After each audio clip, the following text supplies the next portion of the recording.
रामायण में भी नवदा भक्ति में सबरी के प्रसंग में आया है, 7वीं भक्ति में कि सातों समोई मैं जग देखा, सब में परमात्मा को देखना।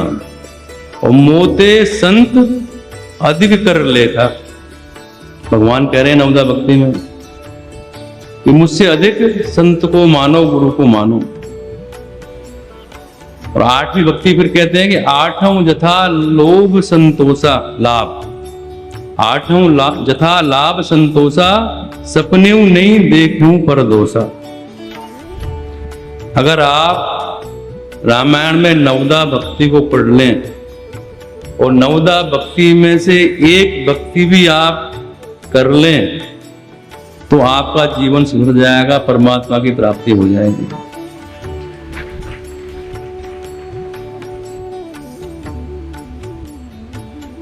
सबरी का प्रसंग इसमें आता है। सबरी नीच जाति की थी, बिल्ली, पर उसने गुरु की सेवा की। घर से निकल गई, जंगल में गई, मतंग ऋषि उनको मिले, उनके आश्रम में उन्होंने सेवा की। तो अंतिम समय आया, मतंग ऋषि परगमन को जाने लगे तो सबरी रोने लगी कि मेरे आप ही सहारा हो और आप ही जा रहे हो, मेरा कल्याण कैसे होगा। तो मतंग ऋषि ने कहा कि सबरी, मैं तुम्हें मंत्र दे रहा हूं,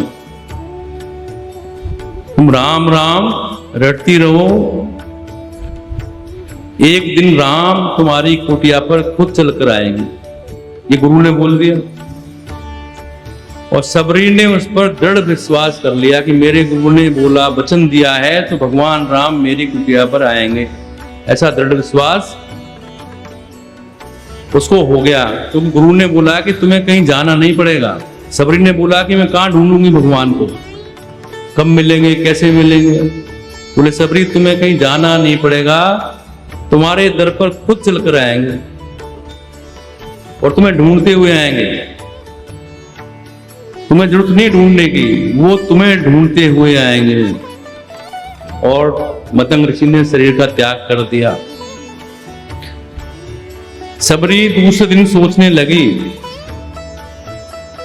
कि गुरुदेव ने ये तो बताया नहीं कि कब आएंगे, ये तो बता दिया कि आएंगे, पर कब आएंगे। कहीं भगवान राम आज ही ना आ जाए, ऐसे उसके मन में भाव आया। तो रोज सबरी रास्ता साफ करती, फल चुन कर लाती, फूल लाती, तैयारी करती कि पत्नी कब आ जाए।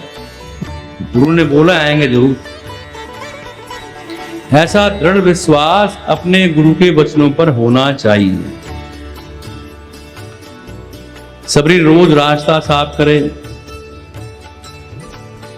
अपने आंगन को बुहारे, टोकरी में फल रखे, पुष्प रखे कि पता नहीं कब आ जाए भगवान। मेरे प्रेमी हजारों वर्ष बीत गए।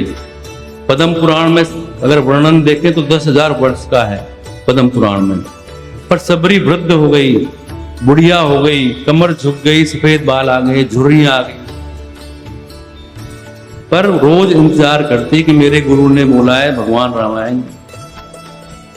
उसके मन में ये अविश्वास नहीं आया कि इतने साल गुजर गए, भगवान नहीं आएंगे या नहीं आएंगे।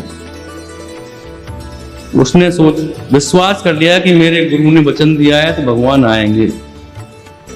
और भगवान आए, ऋषियों के आश्रम पे गए, पर वहां पर उनसे पूछा सबरी की झोपड़ी कहाँ है।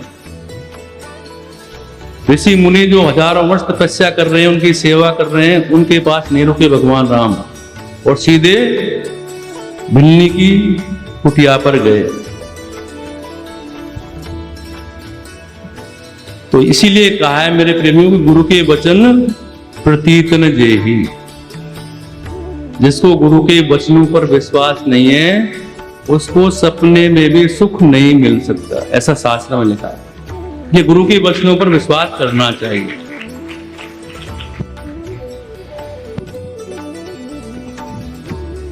भगवान राम सबरी की कुटिया पर आ गए। सबरी आत्मविभोर हो रही, वो पहचान नहीं पाई। पीछे से उनके गुरु की आवाज आई कि सबरी देख राम गृह आए। गुरु की आवाज सुनाई दी तो सबरी को चेतना आई। जब सबरी ने सोचा कि मुनि के वचन जी अति भाए, ये मेरे गुरु ने वचन दिया था कि राम आएंगे और संकेत मिल रहा है कि भगवान राम तुम्हारे सामने खड़े हैं।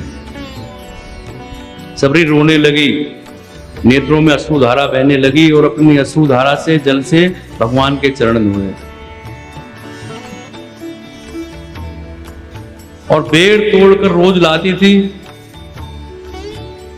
उनके प्यार में, प्रेम में इतनी पागल हो गई सबरी कि बेर चक्कर झूठे करके कि कहीं कड़वा नहीं हो, खट्टा नहीं हो, और भगवान को खिलाने लगी और भगवान प्रेम से बेर खाने लगे। यह है गुरु का आशीर्वाद। भगवान परब्रह्म भी सबरी के झूठे बेर सबरी ने खाए, भगवान ने खाया सबरी। भगवान कहते हैं कि अपने जीवन में 2 बार मुझे तृप्ति हुई खाने की, एक तो सबरी के यहाँ और दूसरा विदुरानी के यहाँ पे, जहां पे केले के छिलके भगवान ने खाए कि वहां मैं तृप्त हुआ। बिल्ली के यहाँ या विदुर जी के यहाँ।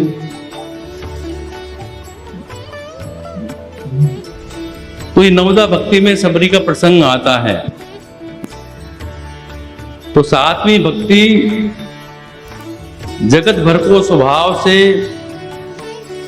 राम में देखना, सब में भगवान को देखना और संतों को मुझसे अधिक मानना 8वीं भक्ति है। जो कुछ मिल जाए उसी में संतोष करना। बड़ी कठिन समस्या है ये तो, कि जो मिले उसमें संतोष कोई करता ही नहीं। अब इतने लोग यहाँ पर बैठे हैं, कोई बताएगा कि जिसके पास जो है उसे संतोष है? उसको कोई भी है जो हाथ खड़ा करे कि जो मेरे पास है, मैं बस और कुछ नहीं चाहिए, संतोष है मुझे? किसी ने हाथ खड़ा नहीं किया, एक ने किया था पीछे। और सुपन में भी पराये के दोषों को नहीं देखना। पर मेरे प्रेमी, हम तो दिन रात अपने दोषों को नहीं देखते, पराये के लोगों के दोषों को ही देखते रहते हैं। हमारे अंदर जो अवगुण हैं, दोष हैं, उन पर हमारी निगाह जाती ही नहीं। इंसान सोचता है कि मैं परिपूर्ण हूं, मेरे अंदर कोई कमी नहीं है, सामने वाले में कमी कमी। अरे सामने वाले में कमी है तो जिसमें कमी है वो देखेगा भाई, तुम अपनी देखो ना। जो है इंसान आज के समय में अपनी कमी नहीं देखता, दूसरे की तरफ उंगली उठाता है, वो बिल्कुल गलत है। ये नवदा भक्ति में भगवान राम सबरी जी को कह रहे हैं कि कभी भी पराये दोषों को नहीं देखना चाहिए, अपने दोषों को देखना चाहिए। जो मिले उसमें संतोष करना चाहिए, संतों को मुझसे अधिक मानना चाहिए। और पहली भक्ति तो भगवान ने ही कही, प्रथम भक्ति संतन कर संगा, पहली भक्ति तो यही है। दूसरी भक्ति में भगवान कहते हैं कि मेरी कथा में प्रीति रखना। फिर तीसरी भक्ति में कहते हैं गुरु पद पंकज सेवा, गुरु की सेवा करना। पर भगवान ने हर चीज में एक शर्त लगाई है। पहली भगवान भक्ति में है प्रथम भक्ति संतन कर संगा, संतों का संग करना, ये एक कंडीशन, साथ नहीं रहना, संग करना। दूसरी में भगवान कहते हैं कि मेरे चरित्र कथा का श्रवण करना, पर उसमें प्रीति रख के तो फायदा है। फिर भगवान कहते हैं गुरु पद पंकज सेवा, तीसरी भक्ति अमान, गुरु के चरणों की सेवा करना पर अहंकार रहित होकर, अमान, तो फायदा है।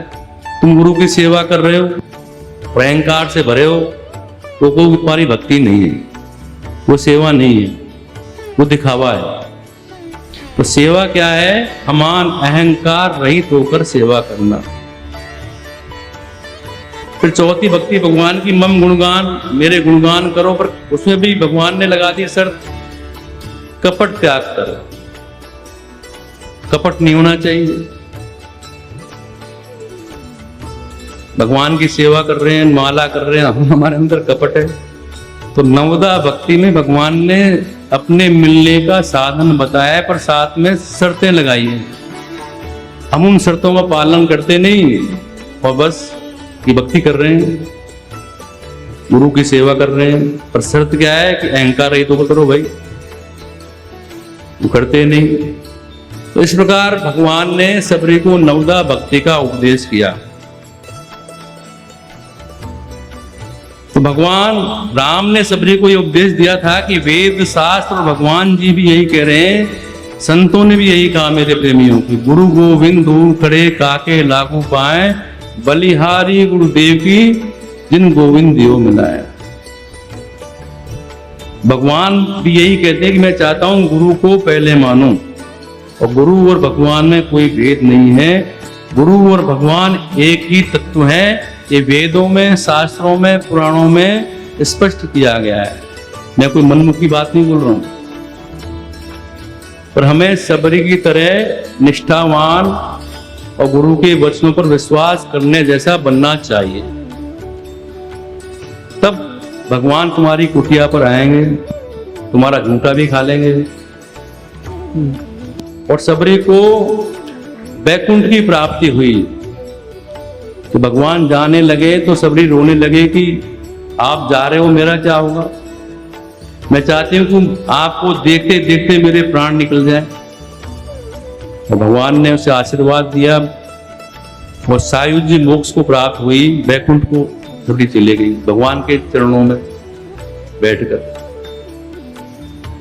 तो इसलिए हमें गुरु के वचनों पर विश्वास करेंगे तो अवश्य प्राप्ति होगी। जैसे सबरी को भगवान की प्राप्ति हुई, सबरी ने कुछ किया नहीं, खाली राम का नाम लिया। उसके गुरु ने कहा कि राम राम करते रहो बस, और कुछ नहीं करना, एक जगह बैठे रहो, यहीं आ जाएंगे, 10 जगह भागने की जरूरत नहीं है।